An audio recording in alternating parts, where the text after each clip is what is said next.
정봉재 정치쇼 2부 순서 들어가겠습니다. 삼변시대 고구려를 대표하는 백성문 변호사님. 네, 안녕하세요. 백성문 변호사입니다. 신라를 대표하는 김태현 변호사님. 네, 안녕하세요. 김태현입니다. 네. 백제 중에서도 저 목포를 대표하는 박지원 변호사님. 박지원 아닙니까, 거기는? 예. 박지원 변호사입니다. 예. 오늘 시작부터 한번 쳤어. 박지원 얘기하면요. 예. 윤수아 의원이 싫어해요. 예. 고정출연 윤수아 의원이 있거든. 거기 목포 예. 도전한다고 들었습니다. 그렇죠. 목포 네. 자기 지역과 목표라. 그렇죠. 그래서 그냥 저기 저 많이 들었는데요. 네. 청문회 때 나오시는 것보다 지역의 말투가 더 나오시더라고요. 이 방송에서는. 네. 지역. 근데 안타까운 게 목포에는 이 방송이 안 나가요. 아, 그래요? 고릴라로밖에 안 나가. 자, 김백준 전 정책기획관 구속, 그리고 김진모 제2 민정비서관 구속. 구속영장. 네, 어제 내용. 사실 영장 실질심사를 앞두고 이제 그런 부분이 문제가 됐었죠. 김백준 총무기획관 같은 경우는 이제 4억 원을 받았다는 사실 자체를 완벽하게 부인을 하고 있었고, 김진모 민정 2비서관 같은 경우는 5천만 원 수수 부분은 인정을 하지만 어디다 썼는지는 이제 함구를 하고 있었단 말이에요. 그래서 지금 어쨌건 어디에 사용됐는지 정확히 들어왔는지 진술 정도밖에 없는 상황이었기 때문에 이게 영장이 발부될 것인가에 대해서 이제 여러 가지 이견이 좀 있었는데 지금 말씀하셨던 것처럼 이 두 명 다 이제 구속이 됐습니다. 영장이 발부가 됐습니다. 지금 현재까지는 사실 김주성 국정원 기조실장이 이제 이명박 전 대통령에게 이제 청와대로 이 국정원들이 자꾸 들어가는 거는 사고 날 수 있다라는 보고를 했다라는 얘기가 나오면서 이 부분이 아마 영장 발부에 굉장히 중요한 역할을 하지 않았나 싶습니다. 예. 근데 이제 사실은 영장 발부에 대해서 원래대로라면 이 정도 돈이 오고 갔다면 뭐 대가성급을 떠나서 공무원들이잖아요. 그러니까 영장의 발부가 거의 좀 높았었는데 이전에 계속 영장이 기각되는 경우도 있고 더 갔던 사람이 나오는 경우도 있고 이러니까 사실 이게 또 영장 발부가 될지 또 영장 기각될지 아마 새벽까지 뭐 기다렸던 뭐 사람들도 많이 있을 걸로 보이는데 일반적 기준으로 봤을 때는 뭐 이 정도 돈이고 4억이죠. 4억이고 5천만 원 정도고 그 돈의 직무 관련성이라는 대가성 부분이 아직까지는 그렇지만 일단은 기억 안 난다 해가 뭐 기억 안 난다 해가 준 사람이 지금 기억 정확하게 나오고 있기 때문에 그렇기 때문에 영장 발부는 어쩌면 당연한 타당한 결과가 아니었나 생각이 듭니다. 예. 그런데 김주성 전 기조실장이 자수서까지 쓰면서 상당히 많은 내용을 다 터놓고 있어요. 그 김주성 그분은 코오롱 출신으로 그다음에 이상득 부회장의 사람이거든요. 이상 부회장 사람이죠. 그리고 원세훈을 견제하기 위해서 원래 원장을 예를 들어 같은 계보내에서도 그렇죠. A 계보에서 원장을 넣으면 B 계보에서 기조실장을 넣으면서 서로 견제를 시킨단 말이에요. 왜냐하면 그렇죠. 워낙 막강한 권력이기 때문에 자칫 잘못하면 이게 우리 진영 전체 폭탄으로 될 수 있다. 근데 그게 그 원세훈 원장 때는 잘 통제가 안 됐단 말이에요. 근데 원세훈 원장 들어오고 나서 중간에 바뀌죠. 예. 김주성 실장이 다음에 제 이름이 갑자기 무슨 준인데 이름은 이제 목 실장으로 바뀌어요. 이제 거기가 이제 제가 알기로는 원세훈 실장이 국정원장이 서울시 때부터 있던 신복인데 기술장 바꿉니다. 그래갖고 문제가 김주성 그 내부에서 그 당 내부 진보 보수정 내부에서 문제제기를 많이 하거든요. 이거 위험해진다. 뭐 위험해진다는 얘기가 있고 제가 예전에 한번 말씀드렸지만 이명박 전 대통령의 재임 5년 기간 동안 저는 제일 잘못한 일 하나 뽑으라고 하면요 원세훈 씨 국정원장 시킨 거예요. 단순 비리 이런 문제를 떠나서 댓글 이런 문제를 떠나서 정도론과 정태근 의원도 똑같은 얘기하더라고요. 그러니까 뭐 비리 그쪽에서 듣고 얘기하는 거 아니에요? 아니요, 제 생각이에요. 예전에 한번 말씀 안 드렸었어요, 제가? 그쪽 당에 또 같이 계셨죠. 잠깐 있었어요. 죄송합니다. 왜 그러냐면 댓글 문제, 개인 비리 문제 이것도 이거지만. 원세훈 전 원장 때 국정원이 정말 개판이 됐다는 건 세상에 다 아는 거 아니거든요. 그렇죠. 하다못해 그 당시 롯데호텔에서 이것도 약간 얘기가 빗나갔는데 인도네시아에서 우리나라 고등훈련기 T-50 사러 국내단에 왔습니다. 그러니까 입찰을 해야 되니까 가격을 얼마 썼는지 알고 싶잖아요. 첩보 정쟁이죠, 국가 간에. 그래서 첩보원들 거기다 국정원도 투입시킵니다. 걸렸죠. 걸렸어요, 근데. 저는 007 스파이가 걸린 거 처음 봤어요. 걸렸어요. 인도네시아 무슨 거기도 CIA 요원도 아니고 정부 대표한테 걸린 겁니다. 그러니까 쉽게 얘기하면요. 우리나라가 미국에 무기 사러 갔는데요. 우리나라 관계자들이 한테 CIA가 걸린 거예요. 영화 아닙니까? 아니, 그러니까 쉽게 얘기하면 우리가 인도네시아를 폄하시키는 건 아니지만 그럼요. 우리나라 국가대표가 공 몰고 들어가다가 동네 조기 축구 그럼요. 맞아요. 네. 걸린 거예요. 근데 그 이유들 중에서 네. 원세훈 전 이건 다 아는 사실이니까 원세훈 원장이 국정원 딱 원장 된 다음에 그 인사를 완전히 뒤집어 놨다는 거예요. 그러니까 예를 들어서 해외에서 좀 쉽게 얘기하면 블랙 요원으로 일하던 사람들 야 너 내근해. 그리고 내근으로 막 계속 이러는 사람도 너 밖에 나와서 총 들고 다녀. 예를 들면 네. 이런 식의 정말 이 순한 인사 때문에 조직이 개판이 됐다는 게 국정원 측 사람들 얘기 아니겠습니까? 그 얘기는 알고 계세요? 그 국정원에서 서울시에 IO 파견하잖아요. 예? 네. 그 정보용 파견하는데 그 낮은 직급이거든요. 7급인가 이렇게 파견해. 7급인지 6급인지. 근데 원세훈 원장이 서울시 국장 시절에 그 원따로 아니에요. 그분하고 친해지거든요. 그 국정원으로 간 다음에 친한 사람이 그 사람밖에 없으니까 그 사람이 핵심이 돼갖고 모든 인사를 거기서 다 했다는 거 아니야. 그러니까 이 문제가 그때 당시 진짜 심각했던 거죠. 좀 전에 김태균에서 말씀하셨던 것처럼. 네, 벗어났어요. 네, 많이 벗어났어요. 인도네시아로 가가지고. 네, 벗어났는데 어쨌든 다시 빨리. 주제로 돌아가면 자기 혼자 벗어났네. 벗어났네. 주제가 돌아가면 어제 이제 그 흑활비 사건 같은 경우는요. 뭐 증거인멸 도주력 이런 거 하나도 중요한 게 아니라 결국 소명 문제예요. 이거는 알 수 있겠지만 국정원 특활비 문제이기 때문에 판사가 봤을 때 범죄가 소명된다고 하면 무조건 영장에 나오는 거고 소명이 안 된다고 하면 나올 수가 없는 거예요. 그러니까 그렇죠. 증거인멸 뭐 도주력 있다 이거는 뭐 얘 진짜 뭐 고려가 뭐 얄리얄리 알라송 얄라리 이런 것처럼 붙는 거 후렴구로 붙는 거지 아무것도 중요한 게 아니고 미사여도 미사일로 들려요. 네. 소명 여부인데 이게 검찰이요. 이 굉장히 수사 준비를 많이 한 것 같아요. 그럼 왜 제가 그걸 느끼냐면 금요일날 김백준 기획관 집에 압수수색됐거든요. 압수수색 바로 들어갔죠. 압수수색 되고 나면은 원래 압수물 분석하는데 시간이 걸립니다. 근데 토요일날 낮에 포토라인을 세웠어요. 한 24시간 정도 지난 다음에요. 그리고 나서 되게 이제 조사가 끝나면 재조사란만 하든지 그게 아니면 이 조사 내용 분석하는데 하루 이틀 걸립니다. 8시간 만에 영장을 칩니다. 그리고 나서 이제 영장에 발부가 된 건데 그 영장에 나와 있는 그 사실들 피의 사실들을 보면요 아주 구체적이진 않아요.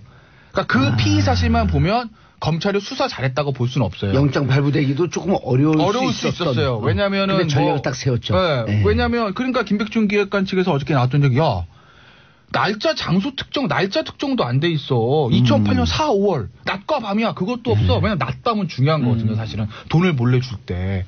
그리고 장소도 청와대 인근 주차장. 청와대 주변에 주차장이 한두 개야? 지하 주차장. 네. 그 CCTV 많은데도 어떻게 줘? 예를 들면 박근혜 전 대통령 국정비 사건은 북악스카이 어두운 밤에 줬다 이런 게 구체적 나와 있는데. 청와대 담벼락에서. 네. 이건 그게 없으니까. 차도 빙빙 돌고. 야 무슨 이게 특정이 돼? 그리고 2010년에 받은 거는 내 얼굴도 모르는 사람의 목소리만 듣고 난 줄 알았다. 이게 말이 돼? 이런 얘기를 했었는데 그래서 아마 국정원 그 어제 영장 피의 사실만 보면은 이게 나올 수 있을까라는 생각이 들었던 것도 사실인데 결정타는 뭐였냐면 김주성 씨 진술 있잖아요. 이명박 씨가 독대했다. 그리고 그걸 요익실장에 확인을 해줬다는 그 진술을 김백준 기획관 조사할 때 꺼낸 얘기가 아니라 어제 영장실질심사장에서 그걸 검찰이 즉석에서 바로 꺼낸 거예요. 그렇게 되면 피의자와 피의자 측 변호인은 당황할 수밖에 없는 거죠. 대응을 할 수가 없었던 상황이네. 그리고 이제 공교롭게도 그 영장실질심사가 끝나고 2시간 있다가 이 언론 보도로 딱 단독해서 모 신문에 딱 나옵니다. 인터넷에. 한 4, 5시쯤에. 그러면 이제 난리가 나기 시작을 한 거죠. 그러면서 이명박 전 대통령 측 반응도 나오고 김백준 기획관 측도 아마 그 부분에 대해서 대응을 한 걸로 알고 있어요. 추가 의사 제출. 그런데 그 진술이 아마 저는 영장을 발부하게 되는데 가만 결정적인 이유였고 향후에 김백준 전 기획관은 결국 이제 기소가 되면 재판하지 않겠습니까? 그리고 이명박 전 대통령도 칼끝이 갈 확률이 높죠. 거기서도 가장 중요한 건 이 부분일 거예요. 이 부분을 김백준 전 기획관 측이나 이명박 전 대통령 깨야 되는 거죠. 그렇지 않으면은 김주성이 자수서를 못 깨겠죠. 못 깨는데 그게 제일 결정타였던 것 같아요. 저는 엄청 중요한 고비를 넘긴 것 같아요. 검찰 입장에서도 혹시나 계속 영장 기각이 되니까 혹시나 또 기각될까 봐 걱정했지 않을까. 그래서 전략적으로 접근한 것 같고요. 아마 변호인이나 김백준 측에서는 전혀 뭐 예상도 못했는 거 계속 주장한 거였거든요. 기억이 안 난다였어요. 안 받았는 것도 아니고 기억 안 난다가 이게 뭐 어떤 전략이냐면 혹시라도 나중에 재판까지 가게 되면 살짝 바꿀 수 있는 기억 안 난다나 안 받아도 법적으로는 똑같은 건데 그런 전략을 택했는데 결국은 저런 어떤 그 허점이 딱 드러나니까 어쩔 수 없었잖아요. 근데 김백준 구속은 정말 중요한 의미가 전 김관진 이상이라고 좀 생각이 들거든요. 왜냐하면 뭐 다 알다시피 최측근입니다. 몰래 정치 입문 입문할 때부터 자금 관리도 했고 특활비도 특활비지만 더 중요한 건 다스하고 연관이 또 돼 있어요. 그렇기 때문에 김백준 전 기획관이 구속됐는 게 아마 MB 입장에서는 가장 아픈 원세훈만큼 아픈 상황이 아닐까 생각이 들고 원세훈하고 또 원세훈이 더 얘기할 가능성도 있고 김백준이 이제 구속되면 더 나온다면 MB 쪽도 아마 좀 수사선상에 쓸 가능성이 크지 않을까. 근데 저는 이게 이제 정말 아까 이제 김태현 변호사 주장이 설득력이 있는 게 검찰이 이번에 특활비를 오랫동안 첩보를 입수하고 조사를 많이 했어요. 네. 또 이게 한동훈 3차장 아니에요? 그렇죠. 네. 제일 잘하죠. 네. 근데 특활비는 이미 박근혜 정부 때 수사를 해서 다 구속을 시켰거든요. 그리고 검찰에서 흘러나온 얘기는 뭐냐면 구조가 똑같아서. 근데 이제 기자들이 그래도 MB를 포토라인에 세우는 거가 부담스러워서 하는 척하면서 안 하는 거 아닌가라고 하는 의혹을 가진 게 김백준 기획관이 핵심 중에 핵심인데 왜 소환을 안 하냐라고 하는 걸 가서 여러 차례 물었어요. 네. 거기에 대해서 대답을 안 하더라고. 검찰의 답변이 별로 안 나요. 그러니까 그렇죠. 그러면서 내부적으로 수사를 하고 있었던 것 같아. 추정컨대. 그리고 오늘 이제 동아에 단독으로 나왔잖아요. 그렇죠. 그래서 이제 김희중 제1부속실장인데 여기도 지금 특활비를 1억을 받았다는 거 아니에요? 지금 그걸 받아서 상황이 나쁩니다. 김은옥 여사 보좌 행정관한테 전달을 했다. 그런데 받았는데 여기는 왜 구속영장을 청구 안 하죠? 그러니까 지금 아마도 김희중 부속실장 같은 경우에는 어쨌든 수사에 적극적으로 협조를 하고 있으니까. 난 받았다. 근데 김원수죠. 김진모하고 그렇죠. 김백준 기획관은 계속 부인을 했잖아요. 그러니까 아예 돈 받은 사실도 부인, 그리고 돈 받았어도 사용처도 부인. 근데 여기는 김희중 부속실장은 지금 이런 얘기까지 이제 술술 털어놓고 있다면 이현수 기조실장 생각해 보세요. 이현수 기조실장. 김원수. 그때 뭐 구속이 문제가 아니라 기소도 아직 안 하지 않았나요? 그러니까 이게 어쨌건 수사에 협조적으로 나서 이게 굉장히 이런 사건은 관련자의 진술이 없으면 밝혀내는 게 사실상 불가능합니다. 그렇죠. 그렇기 때문에 이렇게 내부자에서 아까 말한 김주성 기조실장이나 김희중 부소실장 같은 사람들이 관련된 얘기들을 털어놔야 수사가 다음 단계로 넘어갈 수 있는 거거든요. 아까 김태현 변호사 말씀하셨던 것처럼 저도 사실 어제 저는 영장이 기각될 가능성이 높다고 생각했어요. 그 이유는 장소, 시간도 특정이 안 됐었기 때문에. 김주성 그 얘기를 모르고 있었을 때. 그러니까 이걸 몰랐을 때는 왜냐하면은 돈을 원래 뇌물 사건이나 이런 관련돼서는 제일 중요한 게 실제 돈이 갔는지 갔다면 언제 어디서 최소한 날짜하고 낮밤 정도는 아까 김태현 말씀하셨던 것처럼 특정이 돼야 되는데 그게 전혀 특정이 안 돼 있는 상황이었단 말이에요. 그래서 이게 영장 가능할까 했는데 이제 말씀하셨던 것처럼 김주성 기조실장의 그 얘기가 이제 영장 실질심사 과정에서 나오면서 그러면 최소한 이게 2억을 받고 그 다음에 이명박 전 대통령을 찾아가서 이거 위험합니다라고 얘기를 했다는 거잖아요. 2억을 주고 난 다음에. 네, 그러면 이제 그 최소한 2억이 갔다는 걸 김주성 기조실장의 입을 통해서 확인한 거나 마찬가지다라고 영장 전담판사 판단을 하게 된 거죠. 이 김주성 그 비서실장은요 어디 살아요, 동네가? 기조실장 아니요. 박지훈 변호사 어디 살아요? 경기도 성남에 삽니다. 성남의 축구팀하고 우리 동네 조기 축구팀하고 게임을 하는데 한 10분 남겨두고 그 손흥민 선수를 투입한 거예요. 이길 수밖에 없는 게임이지. 그렇죠. 전략을 잘 쓴 거죠. 너무 잘 쓴 거죠. 그러니까 사실은 갈라치기인데요. 사실은 이런 뭐 뇌물 사건이라든지 특히 화이트 칼라 범죄이기도 하고 아주 권력 범죄잖아요. 이거는 내부에서 배신 아니죠. 내부에서 얘기를 안 해주면 내부 고발 안 해주면 방법이 없어요. 그러니까 그걸 잘 갈라치기를 한 거죠. 이거를 김희중 오늘 동아일보가 단독 보도했는데 월요일서부터 기자들이 한동훈 3차장을 만나갖고 김인옥 여사에게 돈이 들어간 거 아니냐. 그랬더니 펄쩍 뛰면서 그렇게 기사 쓰면 큰일 날. 한동훈 그 3차장이 잘 흥분하거든요. 큰일 나 이러면서 그럼 기자들이 그럼 그쪽으로 돈이 안 들어간 겁니까? 그랬더니 또 그건 아니고요. 기사도 애매해요. 이명박 부부 계속 그렇게 표현이 많이 됐었거든요. 근데 이게 지금 아킬레스건은 같지 않아요? 그렇죠. 김인옥 여사. 최고기죠. 제일 부속실이 어차피 김희용 여사 쪽 커버하는 그쪽에. 김희중이 제일 부속실이요. 제일 부속실장이니까. 일단은 저 부분은 이제 좀 위험하죠, 이거는. 위험하죠. 위험하고. 국민 감정을 슬슬 건드리고. 이게 대통령이 받는 것도 문제지만 우리 박 전 대통령 보면 박근혜 대통령 보면 무슨 뭐 주사 맞는데 돈 쓰고 이게 좀 똑같거든요. 네. 옷 샀을 때 뭐 모르겠습니다. 제가 뭐 알겠습니까? 기념품 샀을 때 아니면 순방 갔을 때 여행비로 썼을 가능성도 있고 이런 여러 가지 그런 것들이 만약 드러난다 그러면 이걸 뭐 정치자금, 통치자금 할 수도 없습니다. 해외 나가는데 여행 경비로 썼다는 아니 소리도 그거를 있죠. 말이 됩니까? 그거 진짜 특활비 다 청와대 특활비 정해져 있거든요. 만약에 글로 갔다 그러면 지금 보도 따르면 이명박 전 대통령 부부가 썼다 이렇게 부부라고 표현이 돼 있어요. 그렇다면 김윤영 여사를 지금 얘기하는 거고 이거는 정말 국민의 감정을 완전 건드린 박근혜 전 대통령보다 더 심각한 상황이 될 수도 있다. 저는 이렇게 생각이 듭니다. MB층이 지금 칼날에 서 있죠. 제가 어떻게 할 수 있냐면 1월 초에 한 방송에 나와서 특활비가 문제가 될 것이다라고 하는 게 요 얘기였거든요. 계속 말씀하셨잖아요. 저희한테는. 요 얘기였어요. 근데 뭐 이건 이미 한 2달 전부터 돌았어요. 제 머릿속에서. 어떻게 이렇게 예상을 다 하세요? 아니, 머릿속에서만 돌더라고 이게. 뭐 신의 계시가. 저희는 대충 들었잖아요. 근데 말은 못하고. 칼날에 서 있다고 단적으로 이제 알 수 있는 MB가 MB 쪽이 반응들을 좀 봐야 귀가 좀. MB 측이 원래 이제 월요일마다 제가 알기로는 정례 티타임 한다고 합니다. 측근들 모여가지고. 근데 김백준 기획관은 금요일날 그 압수수색. 압수수색됐고요. 토요일날 그거 하고 조사받고 토요일 일요일날 연속으로 회의를 열었거든요. 월요일도 저는 한 걸로 알고 있어요. 그건 맨발 아니시죠? 전 아니죠. 제가 거기 뭐 장관 수석들 간데 제가 뭘 갑니까? 몰라요. 장관보다 훌륭한데 뭐. 그래요? 감사합니다. 이번에 한번 가보시죠. 그럴까요? 재밌는 거 말씀드릴까요? 일요일날 제가 알기로는 MB 측에서 회의가 있었어요. 참모진, 뭐 장관 수석들, 뭐 우리 이름 하나만 다 왔다고 합니다. 20여 명이라고. 한 사람 빠졌어요. 누구 빠졌을게요? 퀴즈. 유익 실장은 그 자리에 없었다는 거예요. 유익 딴 얘기했어요 지금. 유익 실장은 그 자리에 없었다는 거예요. 일요일날. 그리고 지금 보면 뭐 여러 가지 이제 수석들, 장관들, 우리 이름 알만한 그 유명인들 다 계셨다는 거, 왔었다는 거죠. 그래서 엄청나게 MB 측에서도 그냥 촉각을 곤두세우고 보고 있는 건데 왜 그러냐면 김백준 기획관이라는 사람의 위치 때문에 그러는 거예요. 앞서 물론 저도 여기 언급을 했지만 김백준 기획관이 이명박 전 대통령에 대해서 어디까지 뭘 알고 있는지는 모릅니다. 본인이 얘기를 안 하니까. 근데 이제 세간에는 워낙 예전부터 같이 있었고, 뭐 서울시장 때부터 그 이전에 야인일 때부터 항상 같이 있었고, 총무기획관이라는 자리가 돈을 관리하는 최측근만 앉히는 자리이기 때문에 예를 들면 제가 대통령 되면 백성보조 시켜야 되는 자리거든요. 예를 들면 그 정도로. 저를 시켜주세요. 아 그럴까요? 예를 들면 그런 자리이기 때문에 이명박 전 대통령에 대한 뭐 BBK부터 다스부터 여러 가지에 대한 걸 모든 걸 알고 있지 않을까?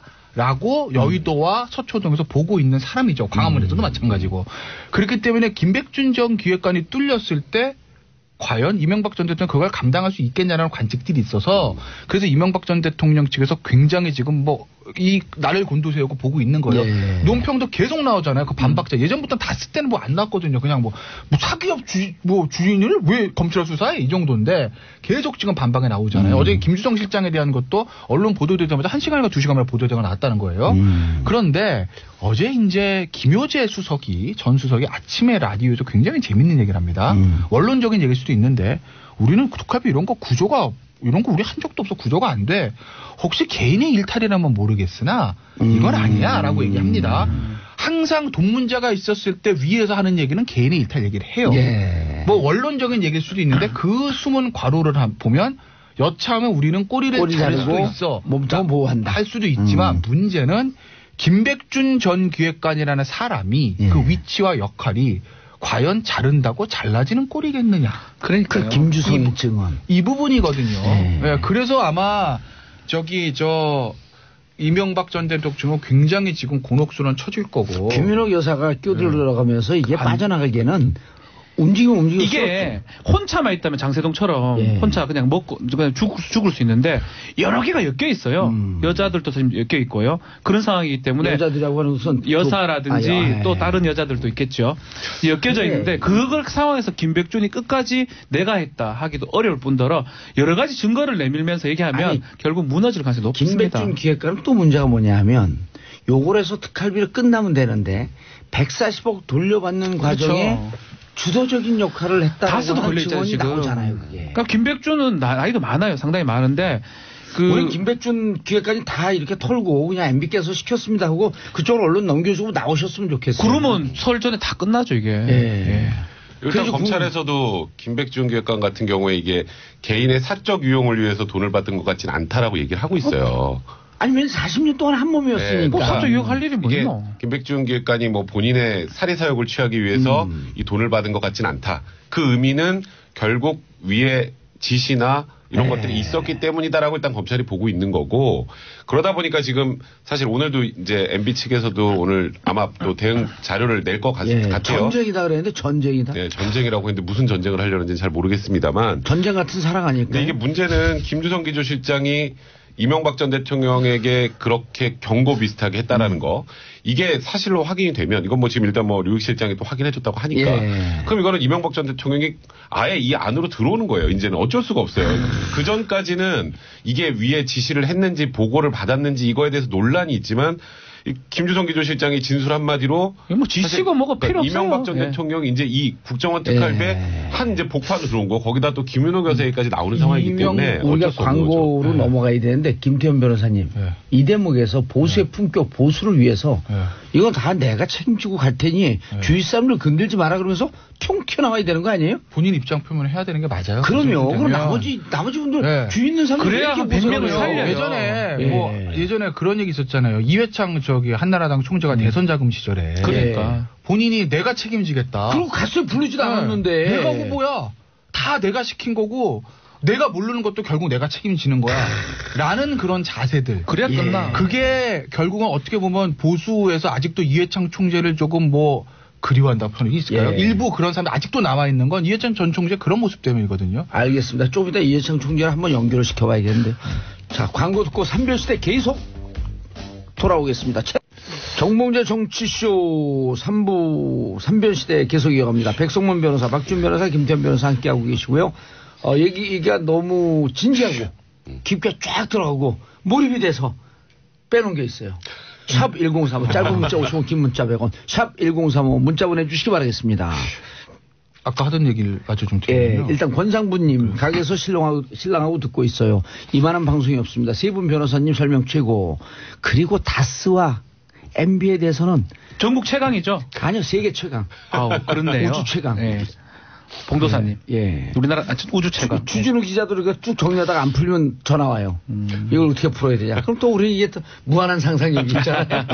상상이 대충 다 맞아요. 놀랍게도. 이상하게 아무 정보도 없는 상상력이었는데. 정보가 없을까요? 자, 이태님 MB 이야기. 요새 영화보다 더 재밌네요. 그래서 영화가 안 팔려요. 1987 더 많이 봐야 되는데. 신택중님, 뇌물 기억 안 난다는 게 말이 되나요? 너무 자주 만나서 기억 안 난다는 건가요? 평생 한 번 있기도 힘든 일인데 기억이 안 난다는 말도 안 되는 소리를 아까 하시던 말씀. 그러니까 이제 MB 측에 또 하나 이제 제가 이제 MB 입장에 대해서 한번 빙의를 생각을 해볼게요. 성대모사도 해야죠. 다스가 중요하다. 이거 이렇게 하는 거야? 잘한다. 잘한다. 다시 한번 해봐요. 다스가 중요하다. 이렇게 생각합니다. 자동차 시트가 중요하다. 특활비가 중요하다. 김백준 기획관이 중요하다. 이렇게 하는 거예요? 비싸죠? 잘하네요. 내 MB 내가 할게 앞으로. 길지가 말이 없다. 이런 생각을 갖고 있습니다. 다스는 이제 걸렸다. 끝났다. 이런 생각을 갖고 있습니다. 그 MB 젊은 시절인데? 그렇죠. 저는 좀 젊을 때 성대모사를 해. 그 예전에 MB가 이거 재미를 이거 한 적 있었잖아요. 여러분 그냥 거짓말이고 아시죠? 이거. 나 그런 삶을 살지 않았습니다. 거짓말이고 아시죠? 이게 거짓말로 판명되면 이제 MB는 가는 거잖아요. 제가 이럴 때가 아닌데 지금. 진지 좀 해야지. 진지해야 되는데. 자, 이제 MB 측의 가장 큰 문제가 뭐냐면 제가 MB라고 또 생각을 하면 측근들이 흔들린다는 거죠. 자, 보세요. 전두환 전 대통령. 그 수많은 엄청난 정말 해방 이후 광복 이후 최고의 죄를 저지르면서 불구하고 지금까지 버틴 이유가 뭐죠? 측근들이 버티기 때문이에요. 장세동 전 안기부장 감옥 출감해가지고 어르신께 휴가 다녀왔습니다라고 인사하겠습니다 기자들한테. 그래 어르신, 세동아. 그래 본인은 이러면서 뭐 이런 거. 왜 나만 갖고 그래. 그런데 그대로 그 얘기도 있었어요. 장세동 안기부장 90년 초에 전두환 전 대통령 30억을 줬다는 거예요. 수고했다고. 그래서 그걸 가지고 난 이건 우리 어르신을 위해서 써야 된다고 나중에 한 푼도 안 쓰고 가지고 있었다는 거예요. 야, 이거 참 출마한다 그랬어요. 그래서 그렇죠. 어쨌든 그런데 보세요. 이명박 전 대통령 입장에서 볼게요. 김주정 실장 본인의 형인 이상득 부의장의 사람이란 건 세상이 다 서초동, 여의도, 광화문 다 아는 사실입니다. 돌아선 겁니다. 이명박 전 대통령 기준에서 봤을 때 탑으로잖아요. 국민들 입장에서 국민들 품으로 돌아온 거고.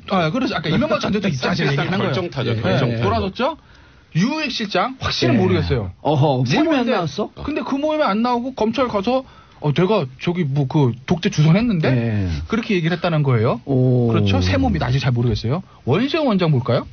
어제 이제 영장실심에서 무슨 얘기가 나왔냐면 검찰에서 무슨 얘기를 했냐면 원세훈 전 원장 측에 대한 진술의 신빙성의 문제도 김백준 기획관에서 많이 얘기했어요. 왜냐하면 김백준 전 기획관하고 원세훈 전 원장 원수예요. 원수. 원수예요? 서울시장 때부터 사이가 안 좋았어요. 그리고 각자 청와대 국정원장 했을 때 소위 말해서 원세훈 전 원장이 김백준 기획관을 쳐내려고 작업도 한 적들도 있어요.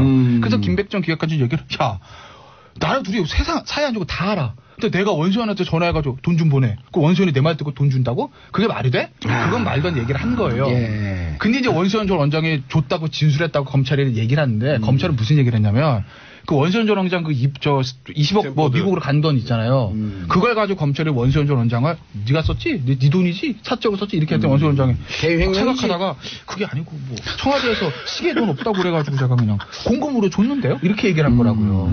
그러니까 이제 김백준 전 기획관 충분히 그만 내고 진술의 신빙성 얘기를 한 거예요. 야 말해도 지살라고 그런 거 아니 이렇게 얘기를 한 거죠. 근데 법원에 안 받아들이는 건데 어쨌든 제가 이 얘기를 하는 이유는 원세훈 전 원장도 그 진실일 수도 있으나 어쨌든 이명박 전 대통령 입장에서 보면 살려고 빠져나가고 있다. 불리한 진술이 나오는 거거든요. 이명박 전 대통령 입장에서. 그러니까 측근들이 흔들리기 시작하는 거죠. 원세훈 원장 입장에서는요. 200만 불을 빼돌렸는데 개인 횡령이거나 어쨌든 국고 손실 제가 되죠.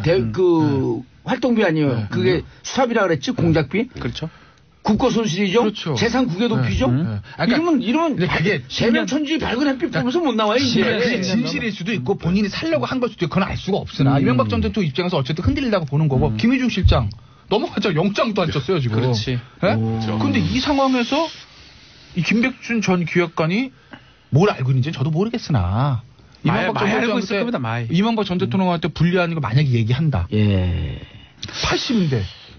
78인가? 78. 그러니까 한국 나라 80인데. 한다. 그러면 이거는 이명박 전 대통령 입장에서는 어떻게 될지 아무도 모르는 거죠. 사실 지금 상황에서 김백준 총무기획관이 이제 알고 있는 것들, 뭐 아까 김태현 변호사 말씀하셨던 것처럼 얼마나 많이 알고 있는지까지는 정확하게 알 수 없지만 40년직이잖아요. 이명박 전 대통령하고 또 이명박 전 대통령에 대해서 가장 많이 알 거라고 모두 다 추측을 하고 있는 분이기 때문에. 그리고 잘 아시겠지만 이명박 전 대통령 다스가 김경준으로부터 돈을 돌려달라고 과정에서 미국에다가 이 민사 재판을 걸어요. 네, 그렇죠. 그 법률 대리인이 김백준이에요. 그러니까 이제 뭐 또 수임료 관련된 의견 나누는 거에서 또 이제 이름이 나오기도 했었고요. 그러니까 이제 이게 다스 문제부터 이 국정원 특활비 문제부터 사실 이게 국민들의 생각에서는 예를 들어서 박근혜 전 대통령 같은 경우에도 계속했던 논리가 나는 돈 한 푼 받은 적이 없어요. 이거는 나는 통치행위고 이건 정치적 탄압이에요. 이게 됐었던 건 돈하고 관련이 그래도 좀 적어서 그래요. 자기 주머니 안 들어가. 근데 특활비 나오면서 끝났잖아요. 무너졌죠. 그러니까 근데 이명박 전 대통령 같은 경우는 지금 이것도 특활비 똑같죠.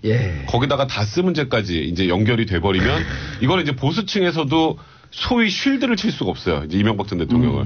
쉴드가 불가능한 내용입니다. 그렇기 때문에 저는 만약에 김백준 전 총무기획관께서 이런 부분들을 어느 정도 알고 계시다면 털고 나오는 게 훨씬 맞지 않을까 저도 개인적으로 생각이 듭니다. 그리고 그것이 무슨 MB를 배신하고 그런 게 아니고 그렇죠. 비정상의 정상화 이제 국민들의 입장에서 진실을 밝히는 시점이 온 거 아니에요? 그렇죠. 국민을 봐야죠. 국민을. 그리고 아까도 얘기했지만 이거 이명박 전 대통령이 이해창 전 총리 총리처럼 다 제가 했습니다. 그러니까 사실 이명박 치십시오. 이러고 들어가야 되는 거예요. 이명박 전 대통령 같은 경우에는 지금 이 정도 상황이 되면 그러니까 이 진위 여부는 내가 검찰에 들어가 직접 밝히겠다라고 직접 나오면 그러면 얘기가 좀 돼요. 근데 지금도 계속 대책회의는 계속 하는데 국민들은 신뢰를 못하는 상황까지 와버리지 않았습니까? 저는 이렇게 될 것 같아요. 김윤호 여사가 만약 돈 받은 게 확인이 돼갖고 김윤호 여사 포토라인에서도 부부관계지만 나는 몰랐다. 이렇게 할 것 같아요. 그러니까 이게 보면 너무 그거에 대해서는 무조건 안 했다고 하고 보는 건데 그렇게 하면 할수록 측근들하고 다 잡혀 들어오거든요.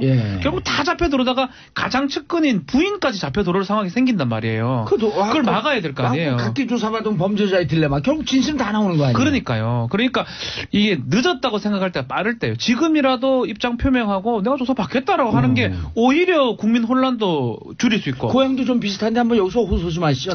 검찰 나오시라고. 그 MB님 뭐라 해야 됩니까? 그 나와가 했으면 했고 안 했으면 그걸 확인을 해줘. 다스하고 그 때문에 얼마나 우리 검찰도 낭비를 많이 하고 있습니까? 사회적 경비도 많이 들어요. 그렇죠. 저희도 입 아픕니다. 그 공부하는 것도 힘들고 뭐 별것도 아닌 그냥 했으면 했다고 안 해서 그러면 되는데 좀 나와서 할 말 하고 좀 해야지 본인들 측근도 살 수 있지 않겠습니까? 예. 다 10년 전의 일들인데 그분들도. 예. 그래서 저는 본인이 책임자고 대통령 했으면 이 총대라는 표현이 맞는지 안 맞는지 자기가 자기 위해서 한 거라면 와서 얘기를 하는 게 저는 맞다. 부탁 좀 드리겠습니다. 예, 이거 짤방으로 돈을 돌리는데 부탁 좀 드리겠습니다. 이렇게 하기는 좀 그렇잖아요. 반말할 수는 없지 않습니까? 자, 그래서 다스로 자연스럽게 또 넘어가는데 김성호 회장도 또 돌아서요. 네, 김성호 사장 같은 경우에도 뭐 MB 최측근으로 알려진 상황이죠. 현대건설 출신이고. 근데 이게 이제 그 전까지는 이제 과거에 특검할 때까지만 해도 그 MB하고 관련 없다고 계속 진술을 했었는데 이제 아예 이명박 전 대통령의 지시로 다스 설립 준비를 했다. 다스 설립 준비를 지시한 사람이 그러면 뭐 어떻게 될까요? 그럼 당연히 실소유자 아니겠습니까? 그러다 보니까 이제 다스도 사실상 이명박 전 대통령의 소유 회사라는 게 점점점 밝혀져가고 있는 상황이고 그 과거에 120억 그 여직원의 개인 횡령으로 봤던 것도 결국 김성호 사장도 관여가 돼 있다는 게 어느 정도 정리가 된 거고 그 상황에서 김성호 사장도 이걸 혼자 다 뒤집어 쓸 수가 없는 상황이 된 거예요. 그러면 우리가 지난 시간 얘기했잖아요. 그렇죠. 결국 어쩔 수가 없어요. 이게 아니 이 120억 횡령에다 그 외에 또 좀 다른 비자금들도 지금 얘기가 나오는 상황인데. 그게 2008년이면 아직 공소시효도 살아있어요. 그렇죠. 그러니까 이제 김성호 사장 입장에서도 이거는 더 이상 버티기에는 한계가 왔다. 이거는 진짜 주인이 누군지 알려야겠다라고 한 거죠. 그러니까 이 자수를 낼 수밖에 없는 상황이 되거든요. 그러니까 이게 이제 이명박 전 대통령이 피해갈 수 있는 일이 점점 줄어들고 있어요. 그러니까 단순히 나는 관련 없다. 나는 안 했다. 나는 지시한 적 없다. 이렇게 할 게 아니라 이 관련자들의 진술이 이 정도 나온다면 이제 공식적인 입장이 좀 나올 때가 된 거죠. 이 김성호 회장에 대해서도 3주 전에 김태현 변호사 딱 분석을 한 거예요. 이 자리에서. 제가요? 예. 125 횡령에 걸리는 순간. 그렇죠. 횡령에 걸리는 순간 이거 빠져나가기가 이제는 힘들다. 그게 그 얘기 그 무슨 얘기 그걸 이제 보수 진영 정치 세력에서도 이제 소리 말해 술리치기 어렵다 말씀드린 거잖아요. 그러니까 이게 어쨌든 일반 형사 사건이 아니라 정치인들 관련된 전직 대통령 관련된 형사 사건들은 내 뒤를 나를 백업해 줄 수 있는 정치 세력과 여론과 지지자들 얼마나 많냐가 사실 굉장히 중요한 부분이거든요. 그러니까 단순히 이 재판 형량 문제도 있지만 이 나중에 재기의 문제도 있고. 근데 이제 얼마 전에 김성태 원내대표가 그런 얘기를 해요. 다스나 뭐 이런 거에 관련된 거는 이명박 전 대통령 개인의 문제다라는 얘기를 합니다. 딱 선을 긋죠. 김성태 의원 친이계 출신입니다. 그래요? 18대 때 동원한 사람이잖아요. 18, 19, 30. 맞아요. 친이계 출신. 근데 그건 모임에도 안 가죠. 대책회의에. 측근은 아니에요. 이제 장관 수석들 하는 측근은 아니고 그냥 배지들 오는 데는 아니고. 친이계 그 삼성동 그 회의는 장관이랑 수석들 하는 자리니까 배지들 가는 데는 아닌 거고. 그러니까 김성태 원내대표 입장에서도 보면 친이계 출신이긴 하지만 자유한국당에 살기 위해서 댓글 문제라면 모를까. 다스 문제는 개인의 어떤 돈에 관련된 개인 비리의 성격이 있기 때문에 그걸 쉴드 친다고 하는 거는 굉장한 부담인 거죠. 그러니까 자유한국당도 그 부분이 나오면 선을 그을 수밖에 없어요. 그러니까 다스가 연결이 되면 이명박 전 대통령 우군이 없어질 수도 있는 거죠. 그래서 제가 차라리 이명박 전 대통령은 댓글 문제로 포천에 쓰는 게 낫다라고 제가 말씀드린 거예요. 맞아요. 예. 이게 점점 조여오는 것 같은 게 우리만 느끼나? 아니에요. 저는 진짜 잠 못 잘걸요. 잠 못 자죠. 이 정도 되면요. 자, 샵 1035 짧은 문자 50원, 긴 문자 100원 문자 보내주시기 바라겠습니다. 배민정님, 4개월 된 아기한테 보이는 라디오 통해 봉도사님 소개했어요. 아직 누워있을 때인데요? 보이나? 이렇게 위에서 이렇게 보이는 거고요. 진실이 드러난 세상에서 너무 좋아요. 아기한테 떳떳한 세상 물려주고 싶어요. 애난 분들 애국자. 네. 그렇죠? 애난 분들 아이 키울 수 있게끔 좀 국가에서 팍팍 좀 밀어줘야 되는데. 자, 정호영 특검? 정호영 특검이 기자회견을 했죠. 근데 이게 참 저는 좀 보면서 좀 씁쓸했어요. 뭐 특별한 내용은 없습니다. 그러니까 그때 생각해 보면 다스 그때 BBK 특검이었잖아요. 그래서 다스의 실소유주가 누군가는 좀 중요한 이슈긴 했는데 개인이 120억 횡령한 것은 특검의 그 당시에 수사 대상이 일단 아니었다. 그리고 자기가 다 살펴보고 했는데 윗선은 아무 개입도 없이 그냥 그 여직원 개인의 일탈이었다. 근데 우리가 이제 국민들이 이제 그다음부터 난감해지는 건 그 여직원이 아직도 다스를 다닌다는 게 제일 난감한 거 아니겠습니까? 네. 회사 돈을 120억을 빼먹으려고 했던 사람이 아직도 회사를 다닌다는 게. 그러니까 정호영 특검은 그 얘기를 하면서 이제 제일 중요한 게 그거예요. 이제 이게 검찰이 잘못했냐, 그 당시 특검이 잘못했냐. 네. 정호영 특검은 아니 우리 수사한 거 자료 검찰에 다 넘겨줬는데 그 검찰이 그 다음 단계에서 직무유기한 거야. 라는 주장을 했어요. 임채진 검찰 총리가 네, 그렇죠. 찍어왔고. 근데 이제 그 당시 검찰은 아니 이 당시에 이 회사 내 물론 특검 회사 대상이 아니더라도 120억 정도 횡령 사건 나오면 정식으로 수사를 의뢰를 해서 그 정상적인 루트를 밟아줘야지 이따만큼 기록만 휙 던져놓고 그냥 그걸 수사 의뢰했다는 게 말이 되느냐. 그러니까 당신이 특수 직무유기를 한 거다. 이 두 개가 지금 맞물리는데 정호영 특검은 일단 내 책임이 아니고 검찰 책임입니다. 그 얘기를 하려고 그날 그렇게 장황하게 기자회견을 한 겁니다. 이게 서로 핑퐁하는 것 같은 느낌이 들어 굉장히 좀 안타까워요. 둘 다 잘못이죠. 뭐 수사 기록을 굳이 얘기를 안 하면서 넘겼다고 정호영 특검 얘기를 하고 있고 검찰에서는 다 어떻게 다 읽어보느냐 그거를 뭐 이렇게 얘기하는데 120억 정도고 이 정도면 다 쌍방이 알고 있었을 가능성이 높고요. 예. 정호영 특검도 문제고 검찰도 그 당시 사실은 용기 있게 말해야 됩니다. 권력이 무서워서 조사 못했다라고 이렇게 당선인 신분 이렇게 얘기하는 게 맞지. 지금 와서 또 정호영 특검한테 책임을 전가하는 모양새는 국민들이 둘 다 저는 좀 신뢰하지 않는 상황이 아닌가 생각이 들어요. 근데 제가 지난 시간 얘기하면서도 며칠 전에 얘기하면서 그때 우리가 국회에서 막 공중부양하고 그런 게 이게 정호영 특검, 이명박 특검 그 관철시키려고 했는 건데 그럼 국회에서 특검법이 발의가 돼갖고 통과된 거거든요. 그렇죠. 그럼 국회에 보고해야 되는데 국회 그렇죠. 보고서에도 빼먹잖아요. 120억이 빠졌다는 그러니까 거 아니에요. 그런 게 빠진 게 할 말이 없는 건데 네. 정호영 특검은 그냥 계속 초지일관 그거는 특검의 수사 대상이 아니었습니다. 그 얘기만 계속 하잖아요. 그리고 내가 오히려 네. 그런 거예요. 그 전에 검찰도 수사를 했었는데 못 밝혀냈고 근데 내가 특검을 하면서 그래도 120억 횡령했다는 것을 그래도 자금 흐름 추적을 통해서 밝혀내서 오히려 특검이 잘했다는 취지의 얘기를 하고 있는 거예요. 근데 지금 말씀하셨던 것처럼 그럼 그렇게 잘한 것들을 왜 국회에 보고도 안 하고 그리고 왜 관련해서 또 검찰의 수사를 정식으로 이첩하지도 않고 그러다 보니까 이제 국민들이 의심을 하게 되는 거는 이게 결국은 120억 횡령이라는 게 일개 여직원이 혼자 횡령을 해서 끝날 수 있는 문제가 아니기 때문에 결국 그걸 조사하다 보면 그 당시 당선인 신분이었던 이명박 전 대통령에게 타격이 갈 수도 있다는 것 때문에 고의로 누락한 게 아니냐라는 의혹의 눈초리를 보낼 수밖에 없는 거예요. 그건 특검과 검찰 양쪽 다입니다. 아니 언론에 자기가 알리지 않고 검찰에 알리지 않은 것보다도 이게 보니까 특검법 보게 되면 특별검사 특검이 끝나면 관련 사건에 대한 수사 결과를 10일 이내에 대통령과 국회에 서면을 보고해야 한다? 최소 국회에 보고를 했었어야 되죠. 특검법 위반이냐 그러면. 그게 특검법 위반이라는 거예요. 근데 본인은 수사 대상이 아니라고 계속 얘기를 하고 있는 상황이고요. 그렇지만 지금 이거 봤을 때는 수사 과정에서 새롭게 포함된 사실도 수사 대상이 될 수 있거든요. 특검법 위반이 아니에요. 애매하죠. 직접적 수사 대상은 아닌데 BBK 관한 거니까. 근데 이제 모든 특검법을 보면은 마지막에 기타, 지득한 기타. 그러니까 1호 뭐, 2호 뭐, 3호 뭐 쭉쭉쭉 하다가 마지막 기타. 수사 과정에서 알게 된 사항들 이렇게 되어 있거든요. 이번에 박영수 특검 때도 그때도 그게 문제가 됐죠. 그래서 이제 그때 뭐 세월호 7시간 수사하는 게 맞냐라는 거 세월호 7시간 수사라는 얘기가 어디도 없어요 위에는. 그렇죠. 근데 이제 마지막에 하다가 알게 된 사항 이 기타 사항 때문에 이제 세월호 그걸 수사한 건데. 김기춘 비서실장도 영장 치는데 이거 여기 특검법 내용이 없는 거다. 왜 날 치냐. 이루가 항의했던 거 아니에요? 그렇죠. 그런데 이제 이게 지금 그 당시 특검법에 명시적으로는 아니다. 좁게 보면은 수사 대상이 아닌 건 맞는데 넓게 보면은 수사 대상이 맞죠. 그러니까 이게 애매한 게 수사를 했다고 해서 단대주 야 이거 대상도 아니고 왜 해? 라고 말할 수는 없는 거지만 왜냐면 BBK와 다스는 뗄래 뗄 수 없고 야당에서 문제 제기한 게 다스의 돈이 BBK에 들어가고 그것으로 종잣돈이 돼서 주가 조작한 거 아니냐. 근데 이제 안 한다고 해서 그게 완전히 잘못한 거냐. 그러기도 보고 좀 애매한 문제가 있어요. 그냥 좀 특수한 직무를 했기 때문에 특수 직무입니다. 근데 사실은 이 다스 좀 특수하네요. 아니 결국은 그 당시 다스는 핑퐁인데 특검은 야, 내가 안 하고 난 검찰에다 넘겼어. 검찰이 네가 안 하는 거야. 이거고 검찰은 특검도 제대로 안 한 거야. 이거거든요.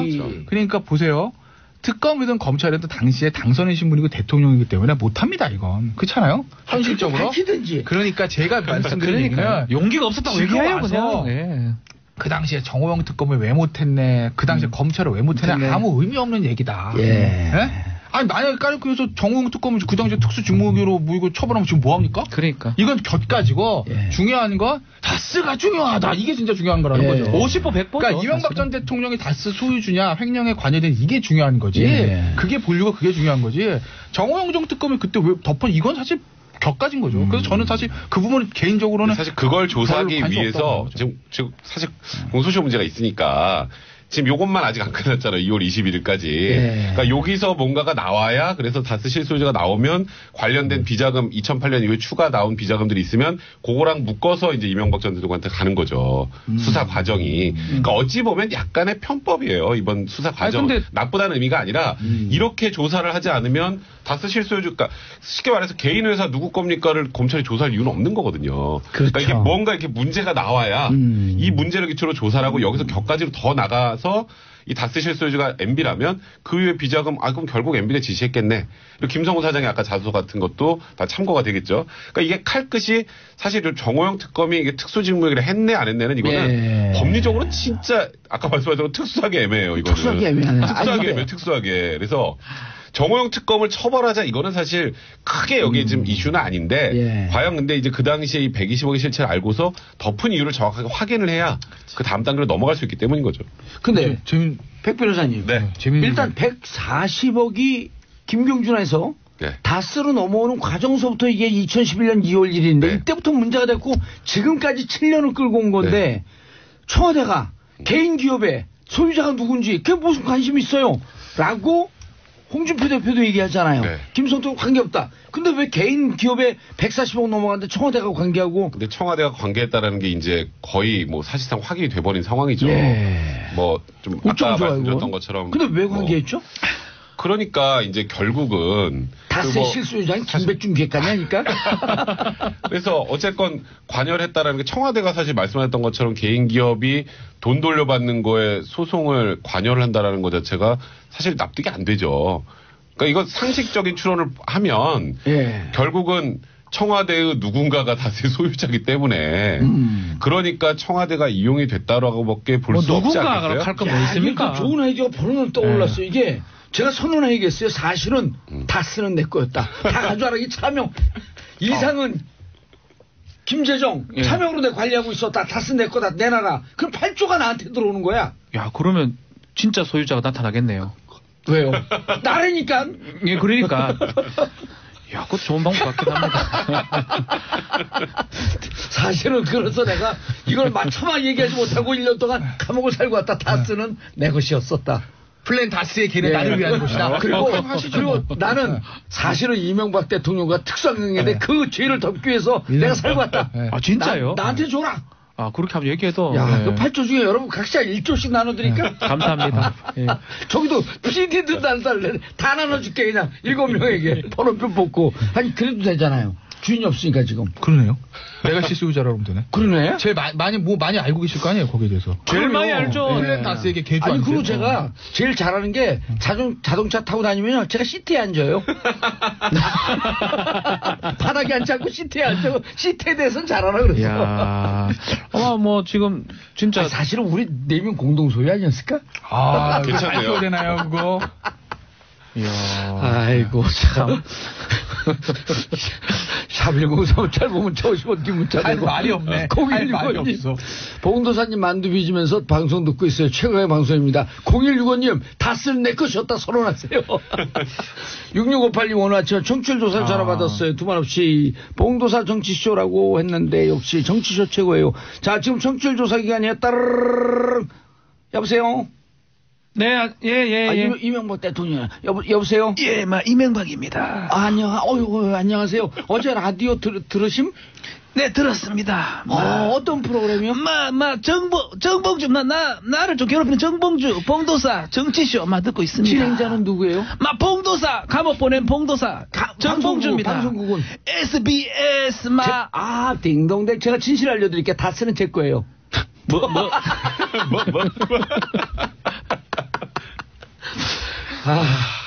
힘들다, 힘들어. 진짜 주인 나타나 좀 하지. 이게 뭐 하는 짓입니까, 우리가? 전 국민이 이게 뭐 하는 짓입니까, 이게? 자, 홍문종, 드디어 우리가 예견했던 홍문종 또 나왔어요. 잘 맞추죠. 예, 우리가 다 맞췄어 보면. 네. 예지력이 여기서 한다 다 나오잖아요. 그러니까 미방위원장. 우리 분명 아무것도 모르고 하는데. 미방위원장. 그러니까 제가 그때 아마 그런 말씀 드렸을 거예요. 이우현 의원이 구속됐을 때 여기서 끝일까? 그렇죠. 왜 이우현 의원이 당시에 공기도 그 전에 우리가 또 한 번 했어요. 전병헌 의원이 로비를 받았다고 한다면 미방위원장 홍문종 위원장은 혹은 당시의 여당은 뭐 그렇죠. 그런 얘기도 했었는데 이우현 의원이 나온 거 아니에요? 이거는 지금은 뭐 저 미방위원장 문제는 아니고 그렇죠. 당시에 이제 이우현 의원이 저 경기도당 위원장 했었고 경기도당 공천관리위원을 했었고 경기도당 위원장은 중앙당 사무총장인 홍문종 의원이었습니다. 예. 그리고 신방리에서 힘으로 보나 실력으로 선수로 보나 이우현 의원보다 홍문종 의원이 저 위에 있는 사람이거든요. 하늘에 있죠. 그래서 당시 이제 이우현 의원한테 공천원금을 주는 지방선거 출마 예정자들이 단순히 이우현 의원 하나 보고 좋겠어? 이우현 의원은 뭐 이렇게 대단한 사람이라고? 라는 얘기를 제가 아마 말씀드렸을 거예요. 그래서 아마 이거는 사건이 커질 수도 있다라고 말씀드렸는데 아직까지 의혹이지만 일단은 검찰은 홍문종 의원의 그 문제를 혐의를 잡고 지금 수사를 하나 하는 것 같고 있고요. 또 하나 언론 보도를 보시면 2012년 얘기가 지금 보도한 언론 보도도 있어요. 네, 당시에 뭐 본인의 가지고 있는 경미관 학원을 통해서 정치장을 받아서 돈 세탁을 했다라는 얘기들. 그래서 아직 혐의가 이제 2개로 언론 보도는 종합된 건 아직 혐의니까 알 수는 없지만 그렇죠. 그 2개의 혐의는 완전히 달라요. 그러니까 2014년에 만약 공천원금에 홍문종 의원이 관여돼 있다면 그건 홍문종 의원의 개인 비리로 끝날 수 있는 문제예요. 근데 2012년의 문제가 제가 왜 다르다고 하냐면 2010년 대선입니다. 그 불법 정치자금을 만약에 학원을 통해서 돈 세탁을 해서 정치자금을 썼다면 대선 자금 문제예요. 아직까지 추정해요. 홍문종은 당시에 새누리당 조직총괄본부장 했던 사람입니다. 끝나요? 그만해요? 그만해요. 왜냐면 홍문종은 다음에 또 할 수도 있어. 근데 이건 만약에 제가 보는 얘기는 대선 자금 만약에 커지면 홍문종 의원의 개인 비리로 끝난 문제가 아니라 당의 문제뿐만 아니라 그건 폭발. 그건 지금 집권자 이미 거의 대선 자금 문제가 되면 야당하면 여당 줘야 되거든요. 알겠습니다. 자, 유경님 다스 제 겁니다. 김선미님 다스는 제 거예요. 허성원님 솔직히 고백합니다. 다스는 제 겁니다. 다스는 제 겁니다. 자, 저 세 분 인사하시고요. 네, 감사합니다.